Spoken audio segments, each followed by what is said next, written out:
皆さんこんにちは、つくみです。こちらは愛犬のリボンちゃんです。このチャンネルは田舎に移住した私と愛しい愛犬のリボンちゃんとの穏やかな日常の様子や働き方、そして DIY で家を直す様子などリアルな田舎暮らしの日常を映す Vlog です。マイペースに生きる私たちをぜひ見守ってもらえたら嬉しいです。つくりぼチャンネル。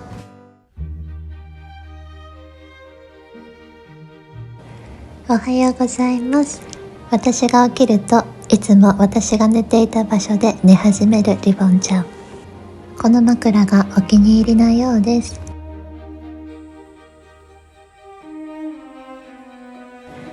朝散歩をしてからコーヒータイムです。散歩の時には飲みダニ対策のウェアを着せるようにしています。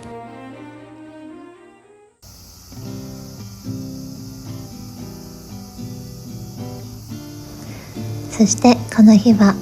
友達のブリーナと一緒にブルーベリー狩りに行ってきました。さまざまな種類のブルーベリーの木があり、その場で摘んで食べることができます。そして1パックたくさん詰めて持ち帰ることもできますよ。ブルーベリーファームについての詳細は概要欄をご覧ください。それでは今日も DIY をやっていきます。玄関の廊下の DIY を行います。以前はこんな感じで赤いカーペットが敷かれていた廊下、剥がしてみるととっても汚かったので、ここをきれいにしてここにクッションフロアを貼っていこうと思います。クッションフロアを貼る前にまずはパテ塗りをしていきます。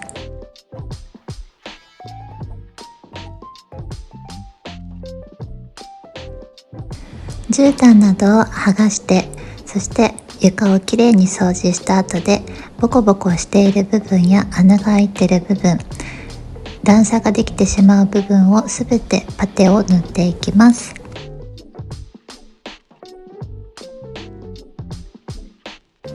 盛りすぎない程度に、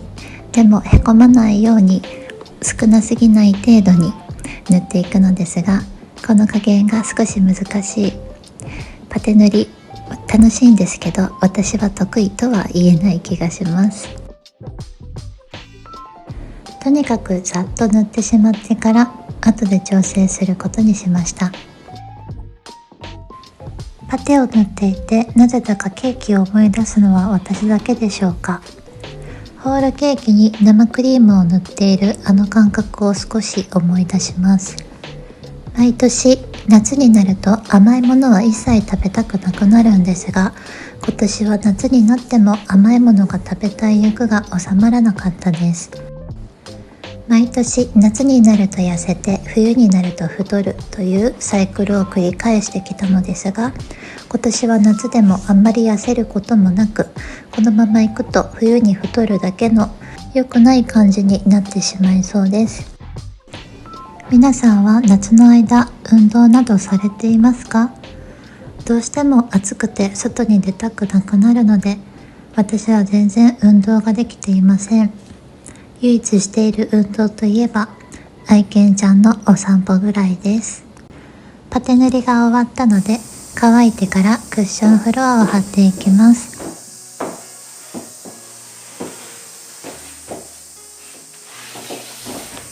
今回は幅182センチのクッションフロア、これを廊下の長さ分だけ購入してきました。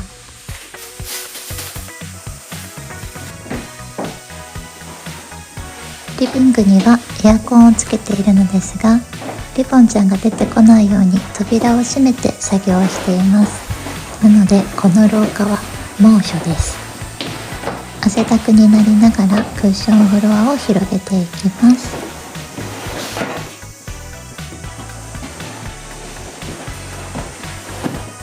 今回選んだクッションフロアはヘリンボーン柄のクッションフロアです。広げただけで出来上がりのイメージがもう湧きましたね。あとはうまく貼れればいいのですが、そこは私の力、腕の見せ所ですね。一つ前の動画で洗面所、そしてキッチンのクッションフロア張りをやったのですが、クッションフロア張り得意かと聞かれると得意ではない。まだまだ修行が必要だなと感じております。この動画をご覧の方で、これからクッションフロア張りをやろうと思っていらっしゃる方は、私の動画ではなく、少し前にアップロードした職人さんに教えてもらうクッションフロア張りの動画があります。そちらを見て参考にされた方がとってもいいと思います。本来ならば幅定規というものがあるととっても便利なのですが、ここのクッションフロアを貼り終えたらしばらく使うこともないかなと思ったので、今回は手元にある道具を使って幅定規風にクッションフロアをカットしていっています。幅定規って何って思った方は、さっき言っていた職人さんに教わっている回の動画をぜひご覧ください。概要欄にリンクを貼っておきます。私的にはこのやり方が結構合っているようで、初心者の割には綺麗にできている方じゃないかなと自負しております。クッションフロアを自分で貼る日が来るなんて以前は思ってもみなかったのですが、いざやってみると楽しくて、見た目も自分好みになること、そしてリボンちゃんも歩きやすそうにしてくれること、これがとっても嬉しいです。カットし終わったので、こちら側に寄せてカットが合っているかを確かめていきます。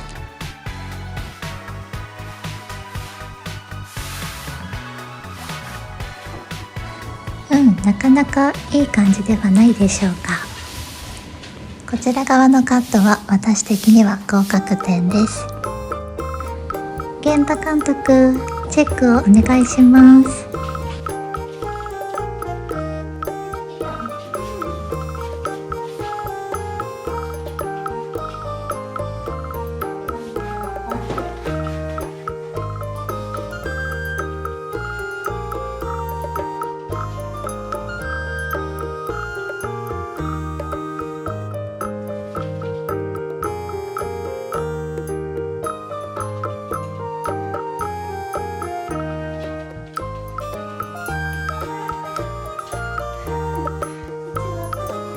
ではそろそろお部屋に戻ってね。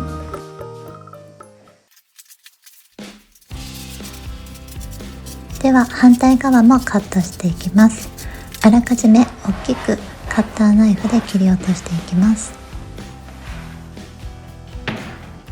あとは定規を使ってカッターナイフで丁寧にカットしていきます。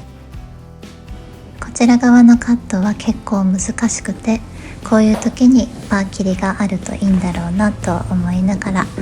この道具を使ってあとは仕上げていきます。切り終わったので次は糊をつけていきます。クッションフロア用の糊が近くのホームセンターになくて、ちょっと遠くのホームセンターまで買いに行ってきました。大きい方の糊がほぼもう入ってなくて、ちっちゃい方の糊を買い足してきました。クッションフロアを端から一旦剥がして糊を塗っていきます。クッションフロアの位置をきちっと固定したいので、最初は大きな部分ではなく小さく糊を貼ってしまおうと思います。今スプーン代わりに使っているのは石膏ボードの切れ端です。スプーンなど塗るものが見当たらなかったので、これで代用しています。クッションフロア用のボンドをまんべんなく置いていってから、専用のヘラを使って薄く伸ばしていきます。私的にはこのボンドをヘラで伸ばす作業が結構好きです。私は大きな作業よりどちらかというと細々とした作業が好きなようです。手先が器用というわけでもなく、性格も大雑把なのですが、好きなことと向いていることとはまた違うようですね。少し話が変わりますが、私はこの田舎に来てから仕事としては旅館業とクリエイターとして絵を描いて販売したり、ハンドメイドアクセサリーを作って販売したりしてきました。今年の11月には京都で展示会も行いますので、もし興味がある方は概要欄からご覧ください。クッションフロアの糊専用のヘラはこんな感じでヘラの先がくし目になっています。ボンドを薄く伸ばしたらクッションフロアを元に戻していきます。端っこをきれいに合わせるべく手でそっと押さえて空気を抜いていきます。幅木ともいい感じに色が合っているのできれいに仕上がりそうな気がします。この一番端をしっかりと合わせてしまったら、あとはきれいに貼りやすくなります。のでばけとかを使えばいいのにすっかり忘れてしまっています。しっかりと空気を抜いていかないと後々膨らんでくるので、とっても重要な作業です。こっちから見たらこんな感じです。それではボンドを塗って貼っていく続きをしましょう。こちら側からクッションフロアを丸めていきます。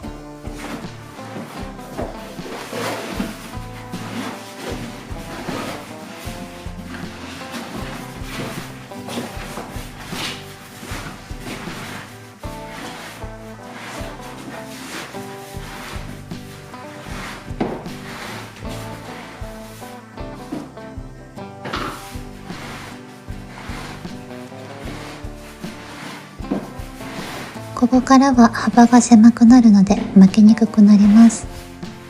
端を少し持ち上げて半ば無理やり巻いていきます。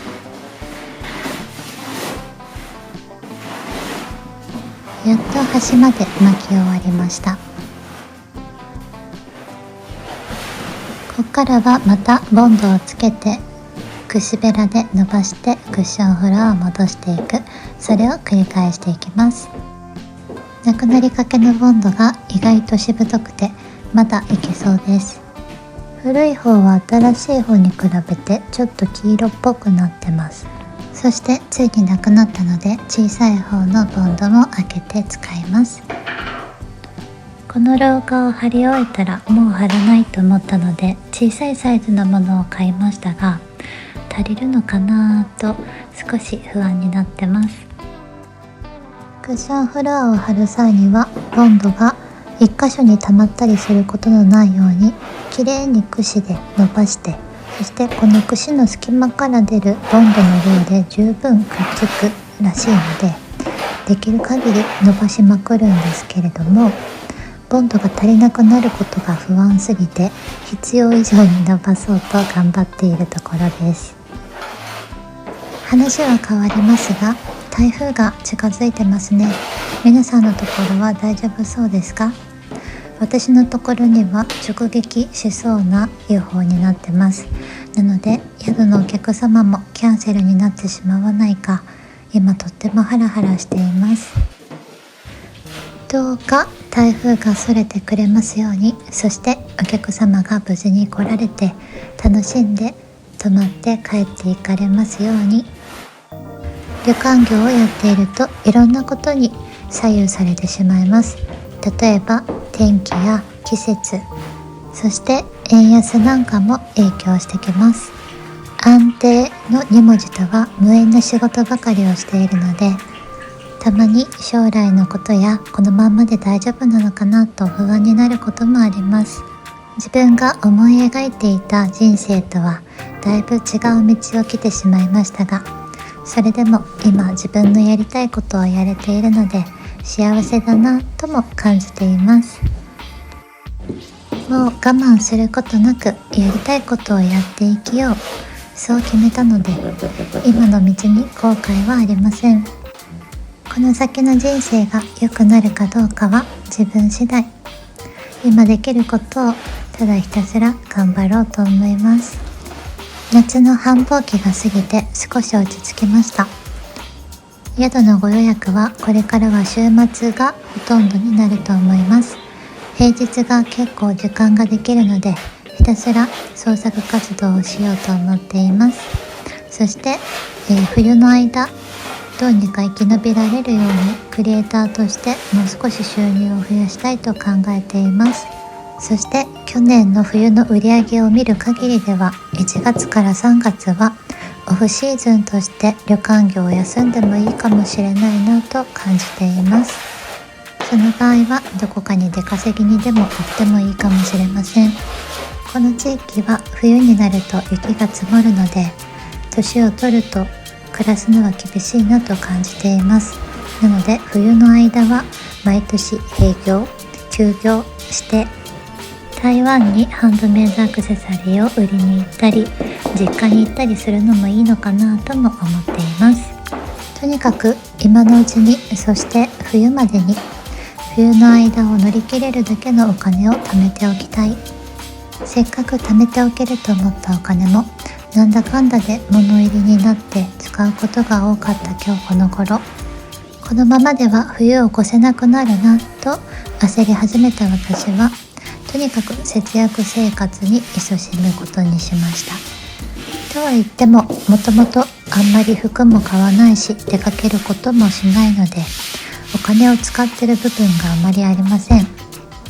なので買い物に行く回数を減らすこと、そしてスーパーに行ってもあんまりお菓子を買わないように心がけています。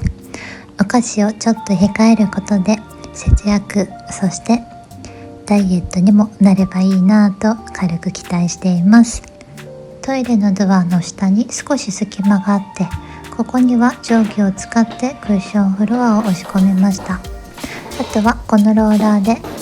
端っこを全部押さえていくととっても綺麗に仕上がりそうです。結構進んでいい感じに腫れてきたなと思ったところで、ついにボンドがなくなってしまいました。ということで続きはボンドを買いに行ってから、仕上がりの様子は動画の最後でお見せいたします。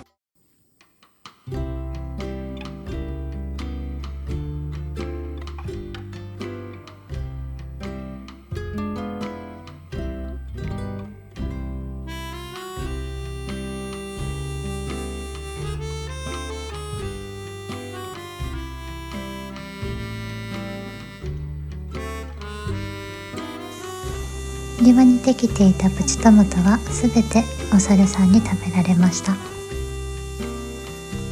そして車を買ってすぐにぶつけてしまった傷跡、塗装するのはお金がかかるので、とりあえず油性の黒マジックで少し隠してみることにしました。白よりは黒の方が色が違ってもまだ目立たないはず。車好きの視聴者さん、どうか怒らないでください。ちょっと目立ちにくくなったんじゃないかなということで全部塗ることにしました。どうか良い子も良い大人も真似はしないでね。田舎暮らしで好きなところ、それは空がとっても広いところです。毎日変わる空模様、とっても綺麗な夕日や雲の流れ、そして夜に見える満天の星、空を見ていると田舎に引っ越してきてよかったなぁとよく感じます。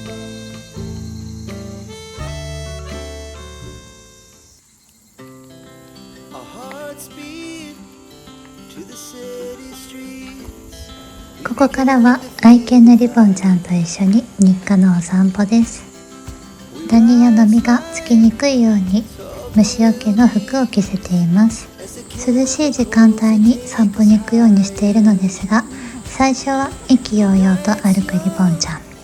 だけど、最後はもう歩かなくなってしまいます。いつも抱きかかえられながら帰路に着くリボンちゃんでした。散歩の後のアイスは格別ですね。今年の夏はカルピスアイスにハマっていました。リボンちゃんもさすがに喉が渇いたようです。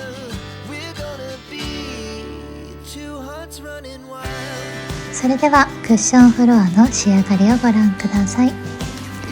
最初はこんな感じで絨毯が敷いてあった廊下、剥がしてみるとボロボロでとっても汚くなっていました。そして今回貼ったクッションフロアがこちら、木目のククッションフロアを選んだのですが、柄も可愛いし、すごくまとまった感じになったと思います。ボンドが乾くまでは養生テープを貼って固定しておきます。ボンドを買い足したので余ってしまったなと思っていたのですが、そういえばまだクローゼットのところにクッションフロアが貼れていないことを思い出しました。いかがでしょうか。素人の割には意外と綺麗に貼れたのではないでしょうか。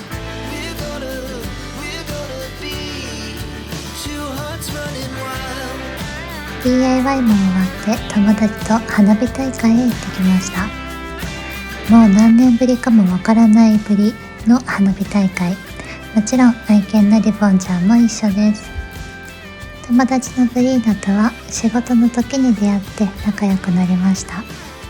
日本が大好きな彼女は来年には引っ越してくるかもしれません。彼女のチャンネルも概要欄に貼っておきますので、ぜひご覧ください。